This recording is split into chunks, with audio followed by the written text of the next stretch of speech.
श्री सप्तशती नवदुर्गा 8वां अध्याय की कथा। रक्त बीज वध। ध्यान। मैं अणिमा आदि सिद्धमयी किरणों से आवृत भवानी का ध्यान करती हूँ। उनके शरीर का रंग लाल है, नेत्रों में गरुणा लहरा रही है तथा हाथों में पाश, अंकुश, बाण और धनुष शोभा पाते हैं। ऋषि कहते हैं, चंड और मुंड नामक दैत्यों के मारे जाने तथा बहुत सी सेना का संहार हो जाने पर दैत्यों के राजा प्रतापी शुंभ के मन में बड़ा क्रोध हुआ और उसने दैत्यों की संपूर्ण सेना को युद्ध के लिए कूच करने की आज्ञा दी। वह बोला, आज उदययुध नाम के 86 दैत्य सेनापति अपनी सेनाओं के साथ युद्ध के लिए प्रस्थान करें। कम्बु नाम वाले दैत्यों की 84 सेना नायक अपनी वाहिनी से घिरे हुए यात्रा करें। 50 कोटि वीर कुल के और 100 धूर्म कुल के असुर सेनापति मेरी आज्ञा से सेना सहित कूच करें। कालक, दोहाड़, मोर और कालके असुर भी युद्ध के लिए तैयार हो मेरी आज्ञा से तुरंत प्रस्थान करें। भयानक शासन करने वाला असुरराज शुंभ इस प्रकार आज्ञा दे सहस्त्रों बड़ी बड़ी सेनाओं के साथ युद्ध के लिए प्रस्थित हुआ। उसकी अत्यंत भयंकर सेना आती देख चंडिका ने अपने धनुष की टंकार से पृथ्वी और आकाश के बीच का भाग गुंजा दिया। राजन तदंतर देवी के सिंह ने भी बड़े जोर से दहाड़ना आरंभ किया।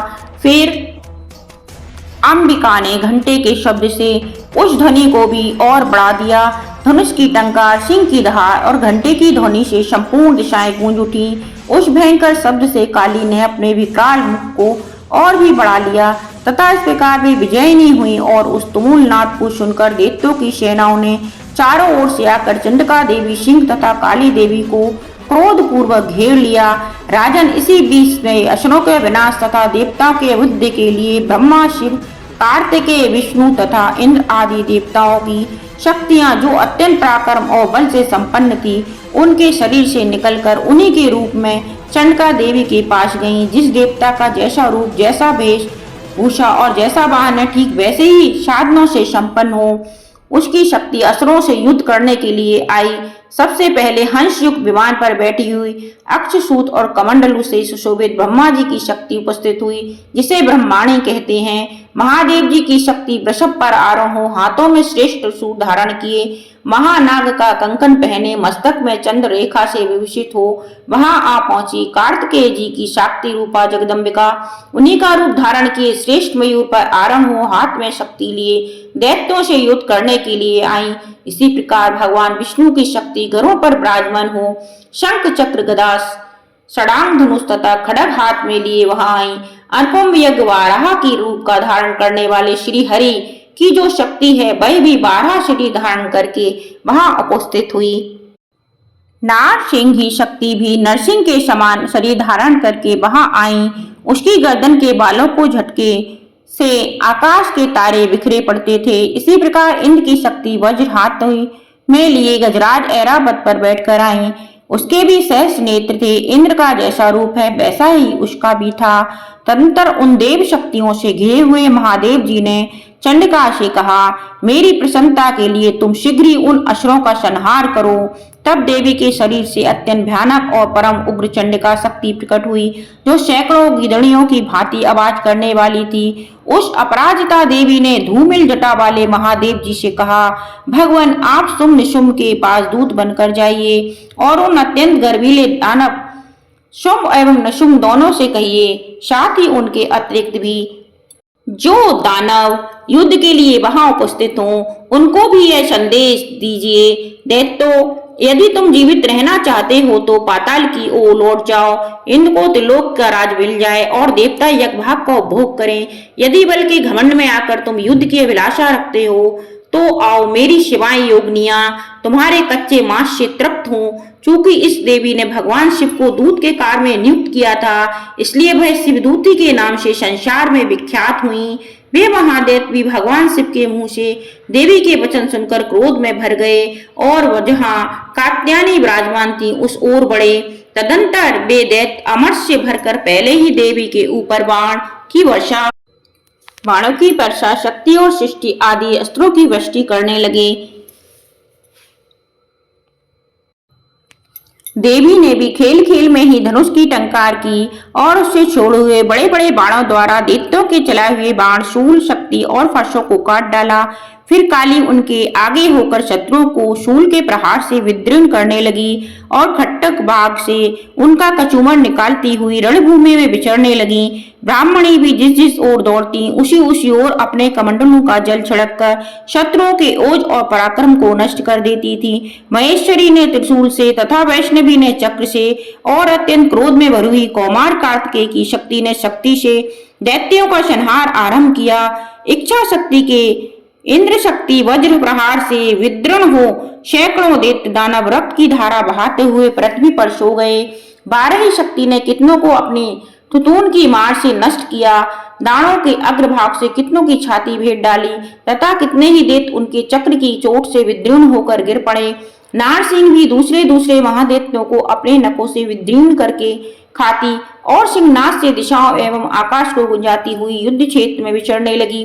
कितने ही असुर शिवदूती के प्रचंड अट्टहास से अत्यंत भयभीत हो पृथ्वी पर गिर पड़े और गिरने पर उन्हें शिवदूती ने उस समय अपना ग्रास बना लिया।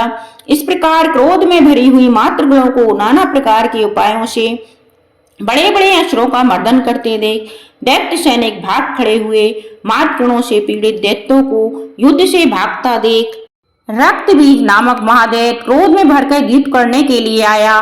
उसके शरीर से जब रक्त की बूंद पृथ्वी पर गिरती तब उसी के समान शक्तिशाली एक दूसरा महादैत्य पृथ्वी पर पैदा हो जाता। महासुर रक्त बीज हाथ में गदा लेकर इंद्र शक्ति के साथ युद्ध करने लगा। तब ऐन्द्री ने अपने वज्र से रक्त बीज की मारा। वज्र से घायल होने पर उसके शरीर से बहुत सा रक्त चूने लगा और उससे उसी के समान रूप तथा पराक्रम वाले योद्धा उत्पन्न होने लगे।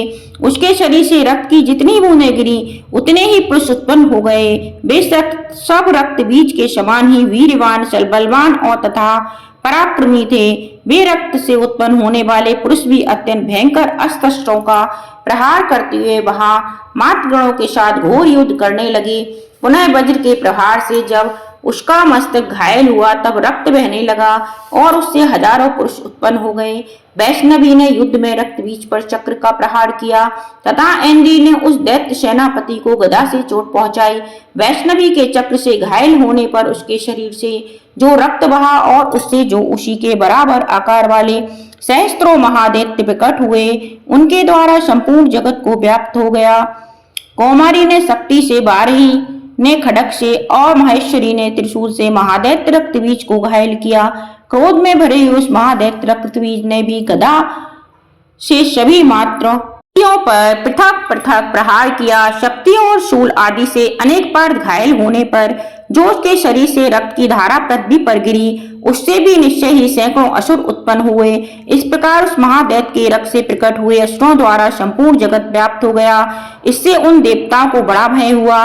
देवताओं को उदास देख चंडिका ने काली से शिकता पूर्वक कहा, चामुंडे तुम अपना मुख और भी फैलाओ तथा मेरे शस्त्रपात से गिरने वाले रक्त बिंदुओं और उनके उत्पन्न होने वाले महादैत्यों को तुम अपने इस उतावले मुख से खा जाओ। इस प्रकार रक्त से उत्पन्न होने वाले महादैत्यों का भक्षण करती हुई तुम रण में विचरती रहो। ऐसा करने से उस दैत्य का सारा रक्त क्षीण हो जाने पर वह स्वयं भी नष्ट हो जाएगा। उन भयंकर दैत्यों को जब तुम खा जाओगी तब दूसरे नए दैत्य उत्पन्न नहीं हो सकेंगे। काली से यूं कहकर चंडिका देवी ने शूल से रक्त बीज को मारा और काली ने अपने मुख में उसका रक्त ले लिया। तब उसने वहां चंडिका पर गदा से प्रहार किया, किंतु उस गदापात ने देवी को तनिक भी वेदना नहीं पहुंचाई। रक्त बीज के घायल शरीर से बहुत सा रक्त गिरा, किंतु ज्यों ही वह गिरा त्यों चामुंडा ने उसे अपने मुख में ले लिया। रक्त गिरने से काली के मुख में जो महादैत्य उत्पन्न हुए उन्हें भी वह चट कर गई और उसने रक्त बीज का रक्त भी पी लिया। तदंतर देवी ने रक्त बीज को, जिसका रक्त चामुंडा ने पी लिया था, वज्र बाण खड्ग तथा इष्ट आदि से मार डाला। राजन, इस प्रकार शस्त्रों के समुदाय से आहत एवं रक्तहीन हुआ महादैत्य रक्तबीज पृथ्वी पर गिर पड़ा। नरेश्वर, इससे देवताओं को अनुपम हर्ष की प्राप्ति हुई और मातृगण उन असुरों के रक्तपान के मध्य से उद्दश्य होकर नृत्य करने लगा। इस प्रकार श्री मार्कंडेय पुराण में सर्वणिक मनवंतर की कथा के अंतर्गत देवी महात्म्य में रक्त बीज वध नामक 8वां अध्याय पूरा हुआ।